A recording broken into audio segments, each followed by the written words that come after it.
What's up, everybody? This is Waverly coming back to you with another episode from Goodfella Podcast Media. Here we have Mike Johnson. We're going to be talking about mental health and mental health awareness. How you doing, Mike? Hey, what's going on? All right. What do you think stops men from opening up about their mental health?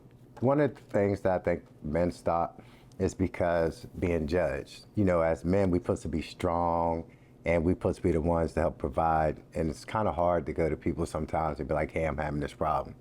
So one thing I feel like you have to have that circle that you trust in and you could go to and you won't, feel judged. It's like a judge-free zone. Right. So that's one of the biggest things about men because we always looked at we got to be strong. That's true. Yeah. That's true, man. What do you, how has society viewed masculinity? How has society viewed masculinity? I'm sorry. Man, that's a tough question there, but society views masculinity like, back in the day, we hard and stuff, and now they want men to open up. But as society, I feel like you open up and tell your problems, you're viewed as being soft. That's like one of the standards that they have around now where they try to have men open up, but it's like a catch-22. You open up, you solve. If not, you got problems. So it don't matter really what you say. That's why, like I say, you gotta have that group that you can say anything to and they're not gonna judge you. So it don't have to get out to society about what's going on. Because if it gets out there, they're gonna judge you anyway. That's true. So. That's true. Have you or somebody close to you ever experienced a mental health episode? Or? I mean, personally, I have experienced it. I know many of us have. It's just when my mom died. Wow. I held that for so long. I started drinking and acting out. And I had to actually have somebody come to me and be like, "Man, what are you doing?" Wow. Your mom wouldn't want you to do that. And I had friends that actually come to me and talk to me because one thing I always tell them, you can always talk to me and your secrets are safe with me. I don't care what you did. But one thing I don't want you to do is keep holding on to it. And so that, when you hold on to that anger or if something's really bothering you never know what you might do, because your life means more than that. So if anybody, I don't care if you're a person on the street, you having a problem, they could talk to me, and that's how we all need to be as brothers. We got to look out for one another so that, we can have somebody to go talk to. It's not about having to prove like you this tough guy or anything like that. Sometimes we need to hug one another, and just make sure we all right. You don't even have to be all right. I could call you and be like, are you good? Are you good? A lot of people don't reach out no more. That's true. Like Bernie Mac said, show me some love, show me some love. Yeah. Grab up a little bit, But that's just how it is. Society just has it. Yeah. We need to go back to that village. That's true. Because honestly, village wasn't just for the kids either. It was for us grown-ups too. Mm-hmm. Somebody back in the day, I need to pay my rent. What did they do? They had card games and they had sell dinners. Selling dinners, yeah. To help each other out. And that's how, that village has left us and we need to get that back. Yeah. That's true, man. What role do you think therapy, counseling, or just honest conversation plays in men's health? It plays a lot, there's no problem going to counseling to go talk to. Doesn't mean you're crazy. You just need somebody to talk to. That's true. And sometimes the best person to talk to is a stranger. That stranger don't know you. Right. You can tell them anything, so they can't judge you. But I think if you really need to talk to somebody, you need to go and do it. Don't care that I'm going to talk to what they say a shrink or something like that. Right. Just go talk to somebody so they can hear your side. Because if you go and they say, all right, we can do this, and if you don't go, you still don't know what the outcome can be, because you're still going to think that you're wrong. And the whole time you could be right, because we second guess ourselves, because depression is something that happened in the past and anxiety is something that's in the future that we don't even know that's going to happen. That's and true. People deal with that every day. Yeah. So I experienced it as well, having anxiety. And just learn to, you know, just take a deep breath, man, and try to slow everything down. Yeah, you guys so live in the now. Right. That's You know. true. You know, because most men, you know, they're suffering in silence, man. You know, like you said, they're scared to open up. You know, scared of being judged and Yeah, this and that. judge is the biggest thing, you know. It's, you know, because we always gotta have that persona like, oh, we good. Because, you know, we might not be good, but we definitely gonna tell everybody else we good Right. and have that fake smile. That's true. And just carry on with our day, but we suffer in silence. We suffer in the dark. Yeah. You know, when we're driving alone, all those thoughts come in your head. So, I mean, I mean, it happens to everybody. Can't nobody tell me they don't have those thoughts, you know. Right. We all think like that. Or when I'm going to be able to pay this next bill, or what about this, you know, job I can get. Yeah. You think about that type of stuff. So anxiety, depression, it all plays a part in our life. We just got to know how to handle it and know that we can talk to somebody about it. True. Like Cat Williams said, they want the whole thing too. They don't want a piece of your bill. Yeah. You can't just pay part of it. They want the Yeah, whole. they want the whole thing. That's crazy, man. You know, many men avoid going to the doctors until, you know, something serious happens. Why do you think that is? I think you pretty much kind of covered, but, you know, why you... Well, I mean, basically- you said doctors, though, Yeah, but doctors, going yeah. to the doc, I mean, basically, like, people don't go to the doctors because, you know, we think we're fine, you know, until something really happens. Right. You know, we can have a little episode, but the one thing we all should do is at least get checked out once a year. Just go get your yearly physical and see just make sure numbers are in a certain way, and then we can keep moving on for our life. It's when we don't go and it catches us at the end. And that's what happened to a lot of us. You know, we don't go and then we find out something bad, like, oh man, you know, and how could we have prevented this? Preventive way is to go to the doctors, you know.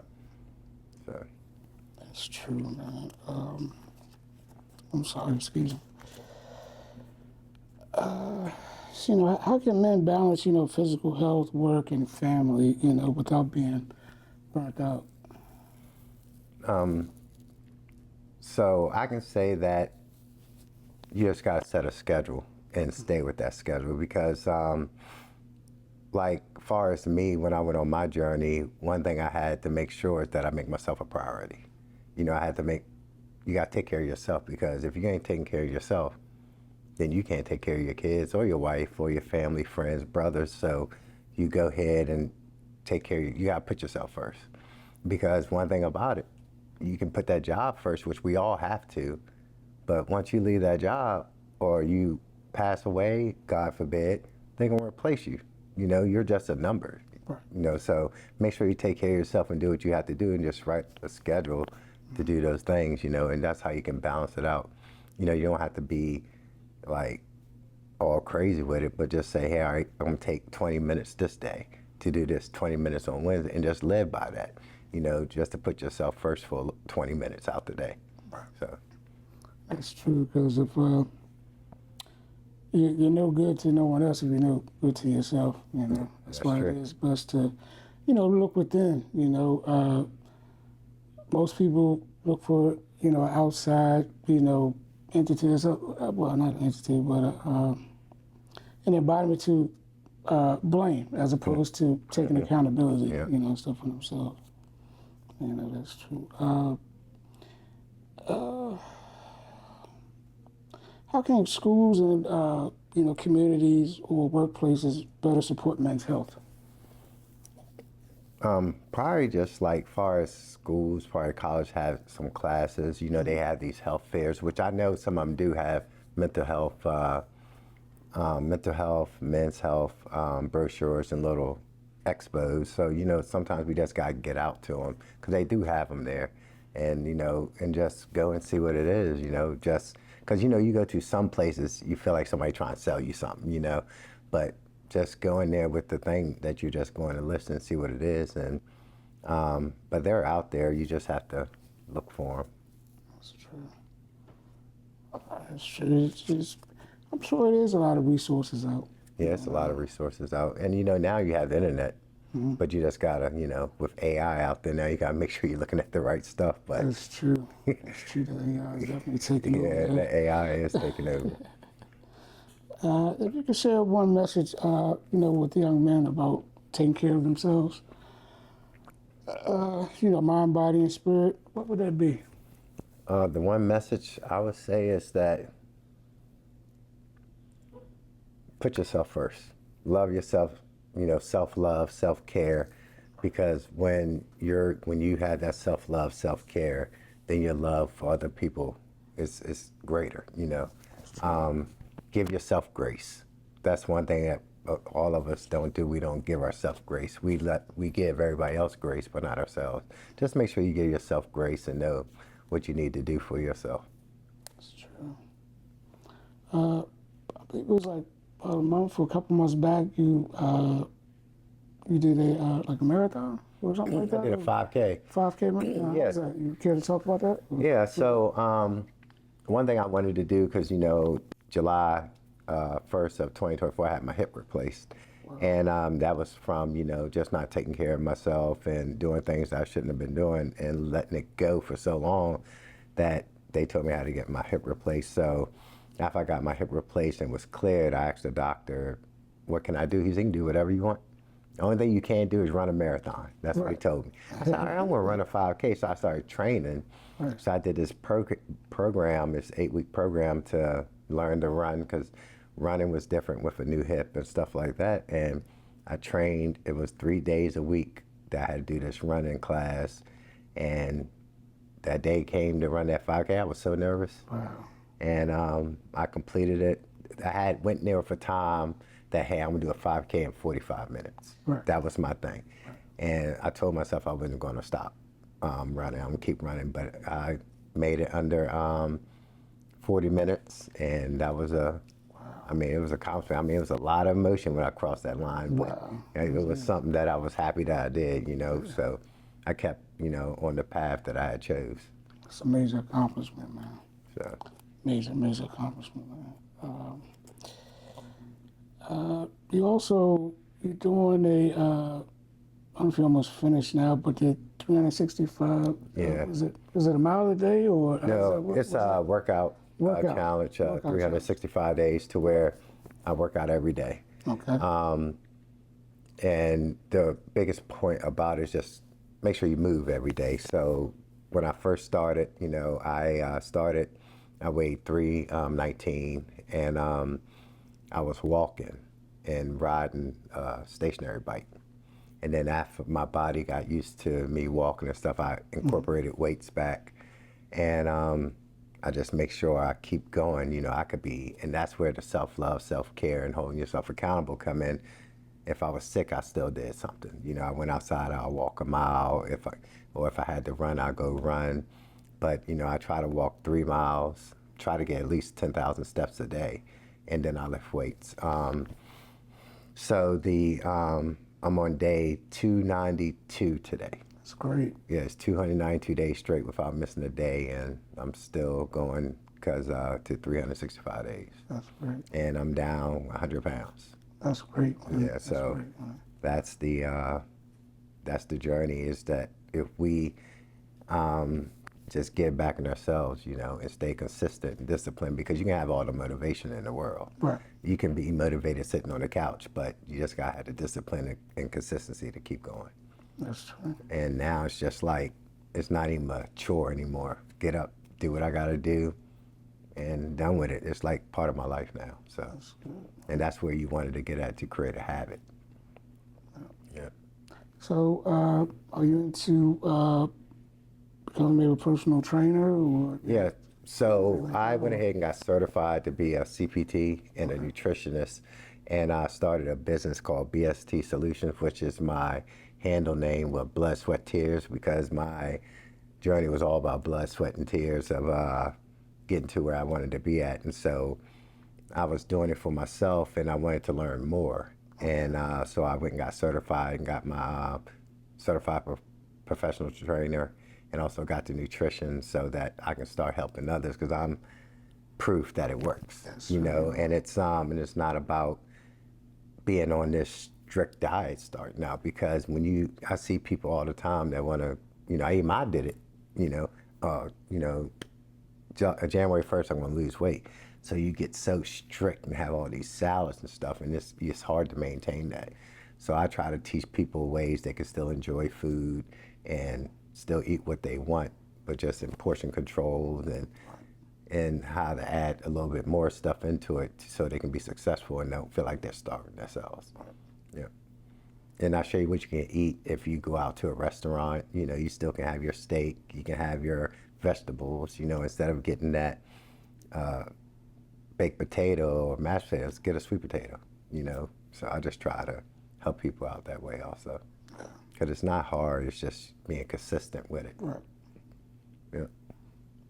So what does your day consist of, you know? Basically, you get up. So my day consists of, I get up, I pick either I'm gonna do cardio first or I lift weights. And I'll do that first, whatever one I do in the morning.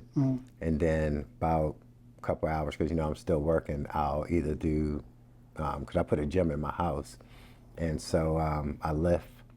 In that evening, I always finish the day with a walk. Right. And try to just, like, if I walk, it's like 3 miles, but depending on how much cardio I did in the morning, it might be 2 miles, but I always try to either run or walk in the morning. And the walking is like, I do like this incline walk at a speedy pace to get the heart rate up and get the sweat going. And that's how it consists of. Then after that, I'll eat my breakfast, eat my snack, then lunch, dinner, like that, and try to cut food off like at 8 o'clock. But as long as I get my calories in by then. Okay. So. What some of your meals consist of? My meals, so it'll be egg whites and oatmeal. I do like a protein oatmeal in the morning, or I'll do a smoothie with you know, I put like protein powder. I put a plant-based protein shake in there and berries and stuff like that. Lunch, I could do a, you know, chicken breast or, you know, vegetables. And then another snack would be like protein bar. And dinner, you know, I'm very open with dinner if like the kids want to eat out or if the wife want to eat out. Like, it's not bad to eat McDonald's, you know. It's just what you eat. So if they want to do that, I'll do that. But most of the times I cook. I try to cook a lot. Or I'll do like, you know, lean ground beef with vegetables and rice and things like that. And I still use yellow rice. But it's all about, you know, if you want to eat this, make sure you eat this throughout the day so you don't take up your carbs. Or that's the hardest part what people don't understand is like counting the carbs and your protein and the fats and what you should have throughout the day. But once you learn that, you know, it's pretty smooth sailing from there. But that's how it consists of. And, you know, like we went to Texas Roadhouse the other day, you know, I got a 6-ounce steak, some broccoli, and some vegetables, you know, and sweet potato. So, and you know, you still can, and that's still good, you know. It's not like I'm eating salads. Sometimes I eat salads, I'll eat tuna fish, but those are type of things. But, you know, I make it, you know, as long as you can make it taste good, I can eat it, you know, so. Yeah, shout out to Texas Roadhouse, because I get the catfish there, you know. You know, it's like what a man said, Buddy Mac, when he said, I smell fish, I sure it was catfish. You know, that, I seen somebody get, that catfish look good. I didn't even know they had catfish there. Yeah, that catfish there. Don't get that. I always get a salad too, of course, but I get the pork chops is good too. Yeah. Pork chops are pretty good. You did a fast. What was it? 32 hour fast. 32 hour fast. Yeah. So, yeah, that was hard. That was. Take us there, man. Take us through that. So what I did was I went ahead and got there's a water fast, electrolyte fast. So I woke up. I started at 12 a.m. even though I had stopped eating at 9 that evening. So I started at 12, and it's all water and electrolytes. And so what it did was that fast around the first 18 hours were the hardest hours of my life because you wanted to eat. Right. Then after the 18 hours, I wasn't hungry no more. It was just smooth sailing, me drinking water. I would drink electrolytes probably twice a day. because I was still working out as I was doing it. Right. And and losing all that sweat and stuff, I had to put that back into me. But it's great, man. It actually, I had so much energy. My mind was clear, especially after 18 hours. It was like I was walking in a different realm. Right. You know, I was clear-headed. I wasn't hungry. You know, and I suffered with diabetes. You know, because I was on all these medicines. And before I started working out, and we done cut out all of them in half. You know, like the high blood pressure medicine, I take something small with that, but I had talked to the doctor. He's like, yeah, you can do the fast, but make sure you check your blood sugar to make sure it don't drop too low. Right. And after that 18 hours, it's like my blood sugar regulated. Wow. It didn't go no lower than 70. It just stayed there. I kept checking it. I was scared, you know, before I went to bed, I'd check it. I'll wake up in the middle of the night, check it, because I didn't, you know, that's nothing to really play with. Right. And it just stayed consistent. And what that fast do, it takes your visceral fat that's around your stomach and organs, it eats off that. Oh. And so it eats off that, and then it starts using it as fuel. It fills your brain. You know, it takes, it just takes your body and clean it out. And then after, when you hit that 24-hour mark, all your bad cells that's in your body, they start to repair. So it repairs the cells in your body, and that fast it was amazing. Like I had said, now I was going to do one every month of a 32 or longer fast. I want to do 72 hours because a lot of people do 72 and 100. Right. And after how I felt with the 32, I think I can go to the 72 because it was like I wouldn't even, food was nothing. Right. But I tell you this, I was outside working out, and anybody that was cooking in my neighborhood, I smelled what they were cooking.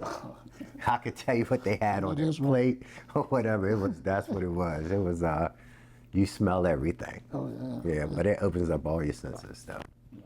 Yeah. Yeah, that's what I've been doing lately. Well, just adding more, you know, fruits and vegetables and natural supplements. You know, taking a more of a holistic approach, if you will. You know. Yeah, and that's all we have to do. You know, like my slogan is, strive to be 1% better every day. Wow. Just be 1% better. Don't be 1% less. Be 1% better. That's all it is. You be 1% better every day, then you know you're doing what you need to do. But you just gotta believe that within yourself. That's true. That's true.